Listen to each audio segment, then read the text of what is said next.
your emotions like at that point? I think I got a pretty good idea around Wednesday afternoon. When it finally got confirmed to me, it was last night. And just, I'm excited. I've been 3 schools in 3 years, and it's tough when you're not playing the game you love. But I've prepared like I'm the starter for 3 years, and I think tonight showed dividends of that. How big was the strap for you tonight? That's my dog, man. I wouldn't have it any other way. Just a guy that's as competitive as they come. Confident as I'll get out, and I don't think you can ask for much more as a receiver. For you personally, how big was that first drive? You went like 5 for 5 or something. I think with Coach Mort's plan, it was easy to see some of those first little completions. I didn't necessarily make all the big throws on the first drive. I think I just settled in well, and then it just opened up a little bit from there. What was, after you heard for sure last night, the official, it was going to happen, kind of what was last night like for you and even this morning, before you got here? Yeah, I would just say I'm thankful for the opportunity. When he finally said, Ryder, you're starting, it was a sigh of relief. I'm so grateful to play this game, man, and I'm so grateful for the opportunity that Coach Mort gave me to come here, and I was just extremely grateful. Pierre, just talk about just the stop there at the end. They get the ball twice. They had it inside the one basically 2 times during that time. Kind of, what was the key during those moments, and sort of what did y'all do to keep them out of the end zone? First, I want to give all the glory to God, because without Him, there's no me. But we preach all year field goals and takeaways, so we weren't surprised. We knew we had to buckle down and just play good defense like we did. But I guess especially the long run, when they get down there and try to win, the thing is a touchdown at first. Kind of how do you keep from dropping your head at that point? We've been through so much adversity this year. It was just like another thing. Like, get them down, we're going to go finish it. We're going to go play defense no matter what. Just kind of describe what your feelings are right now and just your feelings about your day-to-day. My day don't happen without number 15 beside me, so I just want to give him the credit for putting the balls in the right spot and trust me to go get them. For each of you, if you start left to right, how different was this week prepping with Trent gone, Alex there? What was different? Did you try to make it normal? Did you try to make it different? Coach Mort's a great guy. He just actually let us be loose. I could say it was no tightness around the facility. We just all felt, and we kept the bond. Even with Coach Dilfer gone, Coach Mort just stayed on us. He didn't give up. He said, let's do it, and we all just rallied behind him. I think Coach Dilfer said it best. The last thing he said to us before he left was, you're not a bad football team, you're playing bad football. And he's like, that can be fixed in a week. Well, we fixed it in a week, right? And, with Coach Mort, the preparation really wasn't all that different. I think we had one schedule change. We didn't come in at 6 a.m. on Thursday. We came in at 6:50. It was the only difference. Outside of that, everything was the exact same. So, I just got to give a ton of credit to Coach Dilfer for building what he built here. I know a lot of people don't give him the credit, but he recruited everyone here. He brought this staff together. He's an incredible football mind, and we wouldn't be here without him. And then in terms of Coach Mort, just you want to talk about a game plan a quarterback dreams of. Like, when I got the game plan, I was like, oh, boy, we got a shot. Like, it was a perfectly built game plan, so I'm just grateful for him. I would say the same. I just want to give thanks to Coach Dilfer because it was a moment where he could have let me go. I was injured last year, wasn't playing my best, and he just used to come in and tell me that I was going to get better and just keep my head focused, just keep rehabbing and stuff like that. So, losing him hurt me because he believed in me to give me another chance. And Coach Mort, he just teaches us, just keep fighting. We're a player-driven team now. Coach Mort knows that. He just wants us to all just support each other and be a brotherhood. And we showed that tonight that we could stay together all 4 quarters and play as a team. Anything else for players? Pierre, take us back to that interception. Then afterwards, did your heart kind of sink when you found out that they were gonna have the ball at the 1, and just kind of take me back to that one? Yeah, because I thought I slid in the end zone so we could get the ball at the 20. But off game plan wise, we knew 4 was their guy. So once they put him in the slot, that kind of gave me like a light bulb. Quarterback tried to let me off. He didn't do too much a good job. And I seen 4 streaking out the field, so I went and made a play. And what does it mean for this defense? You guys have faced criticism all year. step up against in the biggest game of the season. Do you feel like this is a turning point for this unit? Yeah, Coach Lou, Coach T, Coach Rush, Coach V, they do a good job at telling us, like, don't listen to the outside noise. We know we got a good defense. It's just a lot of different pieces, and I think tonight we finally clicked. Like, we finally showed the world what we got. For you, how much did, might be kind of a silly question, but how much did the last 2 years of not playing, and even the first 6 games this year, prepare you for tonight? Oh, I would say I'm the luckiest quarterback in the world. I go to BYU, I sit behind Keaton Slovis, a guy that started 35 Power 4 games, a guy that played a ton of football, right? So he was the first one to kind of teach me, hey, this is how a quarterback acts. This is what a quarterback does, and this is where we read, and this is where our eyes start. Then I go to West Virginia, and I sit behind Garrett Green, just a competitor and a half, man. Showed me what it looks like to go out there and let loose, rip it. And, I call him the big brother I've never had, and I couldn't be more grateful for him. And then I also want to give huge shout-out to Jalen. All year we've made little jokes. It comes from Coach Dilfer and Hasselbeck when they were sharing time in Seattle. They used to quiz each other, and they'd approach the locker room together so there was no difference between them. And me and Jalen have done that all year. And Jalen could have been upset. I would be if I'm not playing in the biggest American game that we've played in this year. And he was nothing but a pro. If anybody is coming to get Jalen Kitna in the NFL, in the character check, that he fits every single box. He's an awesome guy. Quizzed me all week, gave me advice on the sideline. He's the best. I have nothing but good things to say about Jalen Kitna this week and how amazing he's been this season. Struck 5 of your 11 catches came on 3rd down. What does it mean to have that confidence? The Ryder has that confidence in you, and then Ryder, what is it like to have a guy that's always open on 3rd down? You want to go first? Get the ball to 0. It's that simple, right? The guy's electric, man. The quickness, the twitchiness, and then also, he wants the ball. And I wouldn't rather have – what kind of receiver am I going to want that doesn't want the ball, right? He wants the ball, so I'm going to give it to him. I just want to say the same thing. He knows I'm a competitor. It was times in the game I go up to him and say, hey, if he looking like this, he flat like this, I'm running right by him. It was just a connection type thing that we had. So, yeah, I just like I said, he was just putting the ball where only I could go get it. And he just trusted me to do that, and I went and did that for him. All right, guys, thank you. Yes, sir.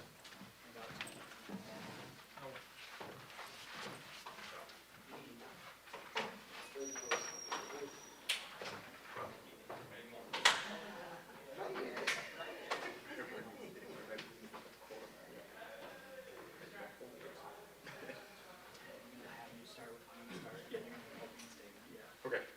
So sit right in the middle.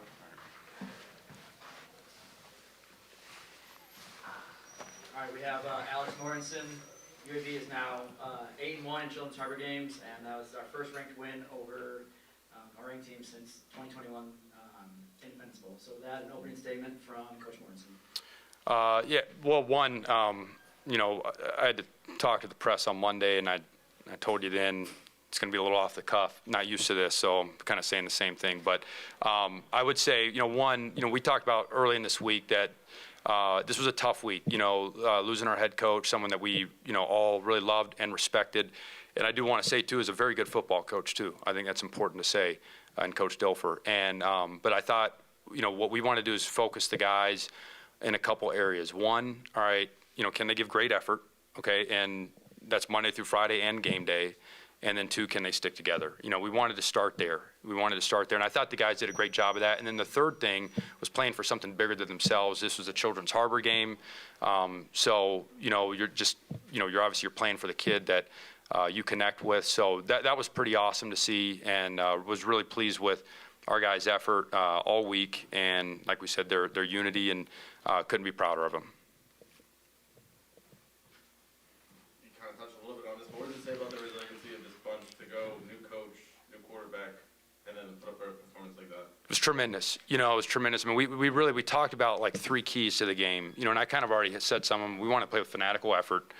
And then the second thing was poise. And then the third thing was we talked about, staying together no matter what. And the poise thing was really impressive. And really, like you kind of pointed out, it was really all week. It was, dealing with a head coaching change, then it was also dealing with a quarterback situation. Jalen Kitten has played very well this year. Let's be very clear about that. And I know no player is perfect and no player is without error, and that includes Jalen. But Jalen has done some really special things. And, and he got hurt in our last game. And so it was questionable as to whether or not we were going to be able to play him, and he was day to day. So the guys handled that one. I would say, Ryder handled it incredibly well. Nate Rogers and the rest of the quarterbacks handled it incredibly well. But then also the guys around him, on the team handled it well too. So you're right. There were a lot of things that could have, rattled them, distracted our guys. But if anything, you saw the leadership come together and really sharpen their focus. How big was that opening drive for Ryder? And did you kind of script it so that he could kind of get into the rhythm like that with the 5-5? Yeah, absolutely. I think part of it was, we wanted to, knowing that, look, have a lot of confidence in Ryder, but it's still his first time to start. And so wanted to settle him into the game. And the other thing, too, is like, this was a bigger than just that. We've struggled a little bit when we've gotten behind the sticks on early downs. And so one of our key focuses on offense this week was to try to stay ahead of schedule. And let's see if we can make another team beat us first, instead of defeating ourselves. And so, and then we'll go from there. And so so some of it was about Ryder, and some was just more global to stay ahead of the sticks. And then the other part too is, we wanted to see if we could, maintain possession of the ball and gain some first downs and control the tempo of the game and keep their offense on the sideline as well. And so, so really all those things were taken into consideration as to how we opened the game, and our guys handled it well. We challenged our runners to, be really good at the point of contact and, gain the extra 2 yards. And still maintain possession of the football, which by and large, they did. So really pleased with how they opened the game. Memphis has stopped the run well this year. What was it you saw? Why did you think you could run the ball the way you did tonight today? Well, we really like our backs. We really like, we still like our offensive line. And, and so, yeah, a lot of respect to Memphis. I mean, they've been really good against the run, and their front has been incredibly disruptive. So really our guys did a good job of covering them up, getting a hat on a hat. And then the ball carriers, again, like we talked about, just gaining the extra 2, at the point of contact. We felt like we could treat it that way. And we kind of talked about like, hey, treat it like a boxing match. We're not going to come out and throw haymakers, but we're going to set them up, and so I think the guys bought into that. And I give our staff credit. This is a collective effort. We have really good coaches on the staff that help put that run plan together. We all kind of collectively, put our minds together to do that, and so that was a piece of it too. But we did feel like we could run it, and if we couldn't, we were ready to adapt. We were ready to adjust to that if we needed to. With Ryder, just his natural confidence that he just kind of carries around with him, how big was that today, and how comforting was that going in with a backup quarterback when he's just kind of naturally confident? Yeah, I mean, Ryder does have a lot of natural confidence. He's very outgoing, and so that really does make you feel better about a guy like that playing in a situation like this. And he has some courage, he has toughness. So, and then on top of that, he prepares incredibly well. He's really sharp. Him and Jalen really study together a lot. Even as Jalen's been our starter here prior to getting injured, they study together all the way up till game time. So. It was not only his personality, but also just his work ethic and diligence in studying the plan and studying the opponent. I think that really, gave us a lot of confidence with him. Alex, you told us Monday you were going to spend some time with defensive coaching staff, different things, to kind of talk about the week and how you did that. And they've had moments where they played well, as you know. Right. Have a bad quarter or whatever, but how did you address that? Well, really, I mean, we let, this didn't happen in a bye week or on a Thursday night game, so we didn't want to go make, huge adjustments. And so, Coach Russ and his staff did a great job putting the plan together, coaching the guys. And then our big emphasis really was, can we just get everyone to play with fanatical effort? If we can do that, let's start there and see where that gets us. And I think those guys on defense, accept that challenge. So it was more than just an XO thing or anything like that, but and really that a lot of that comes from the players too. And I think they bought into that idea as well. I know you said you're off the cuff, but has it sunk in this moment, this whole win for No, and really, it's, it's one game, and that's even, I'll say this, when I talked to TD, he said, hey, look, you guys got a chance to win this game. I believe you can. And he said, but even if you don't, either way, just remember it's one game, and that's kind of my approach, our approach. And so I'm certainly excited and happy about it. But, I think for our team, if you go back over the last 2.5 years, we, sometimes we don't respond to success as well as we could, and sometimes we don't respond to failure as well as we could either. And I think so, yeah, hey, I told them, we told them, hey, celebrate it, enjoy it for 24 hours, and it's a big deal, and then, let's go refocus.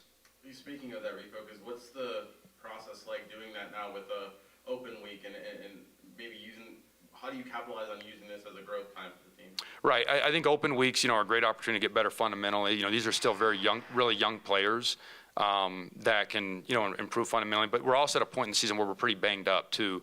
And that's, the other thing that, I can say that, Coach Dilfer probably couldn't say is that, we've lost a lot of guys this year that have been hurt. And so I think the open week, we had some guys, work their way back this week, but I think the open week gives us an opportunity also to get some guys healthy.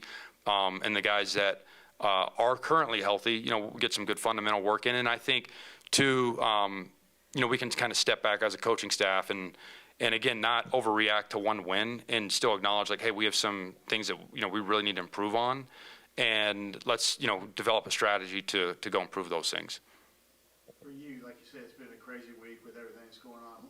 Last night when kind of you were through with your meetings and you kind of just by yourself, maybe thinking, was it a little different? Was it a little different feel last night when you got a chance to just sort of reflect and that type of thing? Or did you have any chance to do that?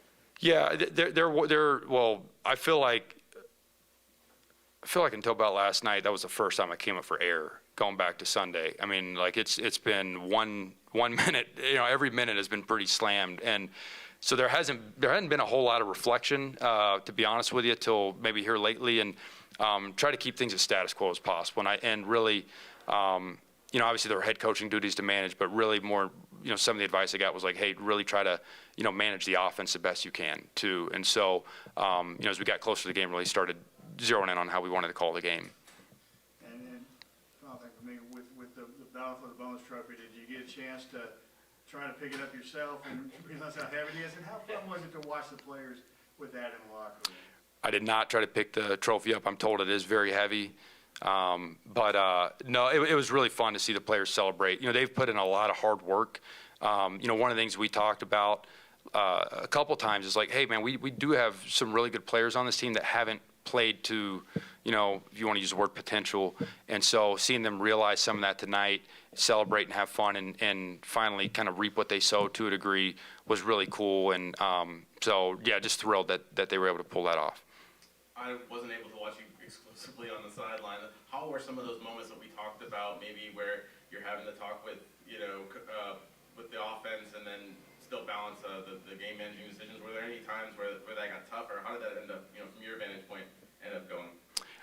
To a degree, in terms of managing the game, and something we talked about a lot and, sought counsel on, and, I talked to other head coaches. I talked to Coach Dilfer too. He knows our staff, and so we created, a setup where we were able to delegate certain things, and then and it was kind of try to be two places at once via the headset.